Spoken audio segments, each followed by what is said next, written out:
So you're thinking of retiring or resigning, and the question that you probably have is, should you include your adult children into your medical aid plan? Now, earlier this week, I had a question from Sipo who sent this on email, a government employee who reached out for assistance on which route he should take. And he has a son who's just turned 21, and he wanted to know whether it was worthwhile him keeping him on the medical aid plan or if it made sense for him to start up on something totally different.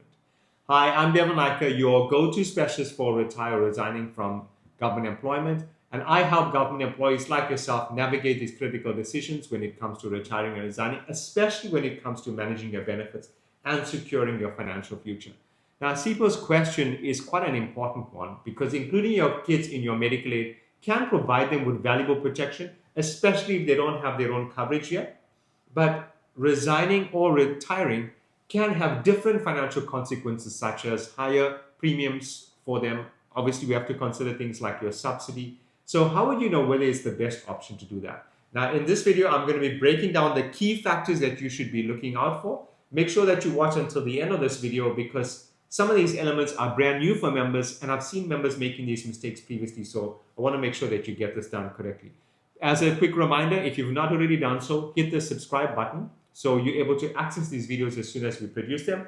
And let's get started. I want to share with you 5 secrets today. And the first one that I want you to consider is consider their need versus yours. Consider their need versus yours. Let me explain what I mean when I say this, right? So usually we have a member who's considering retiring or resigning who's past 55, right? And that might be the case with you, past 55. And generally, right, when we get older, this is where the risk tends to be a little bit higher, okay? Meaning, when I say risk, health risk can be a bit more prevalent, right? Meaning that's where we might have things like chronic conditions. There might be, high blood pressure. There might be raised cholesterol.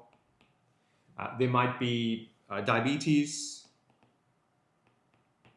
I hope you don't have any of these conditions, but the risk of health deteriorating becomes greater with age, right? Compare your need for medical aid to that of your child's, right? Or your kids. So for example, your kids, they are younger. And when you have a look at their situation, you want to look at the same factors. Hey, do they have any chronic conditions? Do they have high blood pressure? Do they have raised cholesterol? Do they have diabetes? See, you want to start to have a look at this, right? And naturally, there'll be other factors that's there for you to consider. So you would want to have a look at, hey, what is it that you need from the medical aid? See, what do you need from this medical aid? And then likewise, we're going to have a look at what is it that your kids need from this medical aid. And you want to try and see if there's some type of balance between the two. And the reason why this is a crucial first step is this. Assume your risk or your need for medical aid is quite high, right? You need to have a medical aid that's very comprehensive because you don't want to have any concerns if you take ill. You want to know that it's all covered. You don't want unnecessary doctor's bills. So you want to take something that's a lot more higher in price. You want something that's a lot more comprehensive, maybe again to cover you all the chronic conditions. So that your plan is sitting quite high. In contrast, let's say your kids, their health is pretty good and they don't really have such a high need for the cover, right? Now, they do need to have medical aid. I mean, it's critically important, right? Obviously, once NHI kicks in, it will level the playing fields. But up until then, very important to have the medical aid in place. However, from a need perspective, if yours is quite high and theirs is quite low, when you are taking up cover, chances are you're going to take up a medical aid plan that's based on your need. So you're going to take something that's quite high, and it means that in order for them to enjoy the same or to enjoy coverage in your plan, they are going to also have to be on the same plan as you, which means instead of them taking something that's more appropriate, where it's lower based on their needs, they're now taking something that's higher. It's covering them for things that they may not really need. Is it making sense? This is the first thing that I want you to keep in mind, right? Now, naturally, there are more factors which, again, on a private one-on-one session, I'll go through all of the details, but I'm covering the 5 main elements here, and there's more that needs to be considered, right? Second thing we want to talk about is tax. Seems kind of weird that we're talking tax when it comes to medical aid. However, we do know that there are some tax benefits when you have a medical aid, right? So you can get what they refer to as medical aid credits. And this applies to the person who's contributing. So if you are contributing to the medical aid, then you will be getting this. So assuming that you are having your kids on the medical aid, then you're able to get the tax medical aid credit, right? And that's important because obviously it's going to be used as a deduction, which reduces your taxable income and then puts you in a chance where you're going to pay less tax or you're going to get more money back as a refund. Now, on your kids' side, if they don't have the medical aid on their own, then it means they're going to lose out. See, they're going to lose out on the tax claim, which means in essence, they're going to be paying more in tax than what they need to pay. Now, this is where you'd have to consider a few factors, right? You want to have a look at, is your child a student, or is it somebody who's actually working and earning an income? If they're a student, obviously the tax is not so much a factor. But if they're working and earning an income, then that becomes something important to consider. Third point to factor here is the subsidy.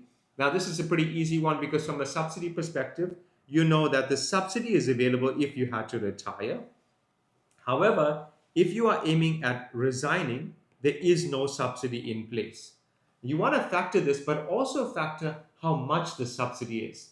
Because very often, the subsidy is not substantial. And it can easily be made up through tax savings or proper investment planning or proper financial planning on the resignation side. So it is an important factor to consider, but not the be all and end all. Then you want to have a look at your before you leave, right? So you want to start to factor what are your needs, or you want to start to compare the elements, your medical aid options before you leave. So let me explain how this one would work. Assume you are currently on medical aid A, that's your current plan, medical aid A, and you are offered these benefits. And your needs are these needs. Before you leave, right? So, and you can do this, ideally, I would recommend 3 to 6 months before. You can start to compare medical aid option B, you can start to compare medical aid option C in private medical aid, right? And you can start to analyze them to see, hey, what are the benefits that they are actually offering you? Are they able to match your needs? And if they're able to match your needs, can they do it at a better rate? Can they offer you something that's a lot more comprehensive at a lower rate? You see, there are many factors. Now, this doesn't mean that you're going to sign or you're going to be paying for any of these things, right? It just means you're doing your homework because all you're doing is getting a quote to compare the values to see what works best. And the last point that I want to share with you, and this is something that I'm going to have to face as well, right, is we have to teach our kids to be responsible. Quite an important thing, and I know it's difficult because I'm a parent as well. And just for me personally, I want to make sure I'm always doing the absolute best for my kids. I almost want to fight their battles, and if it's something I can do, then I want to do it for them, right? However, it's critically important for us to keep in mind that there must be the element of responsibility. So if you put your kids in a position where they can pay, it just teaches them to be responsible. Because let's face it, at some point we won't be around and we're not there to protect our kids all the time. So helping them ease into these type of responsibilities can be a major advantage. I hope the video has been helpful for you. If it has, give me a thumbs up so I know, and please post a comment below to let me know which of the 5 elements you found most impactful for you, or if there are any other elements that you want me to cover in future videos. I'll see you in the next one.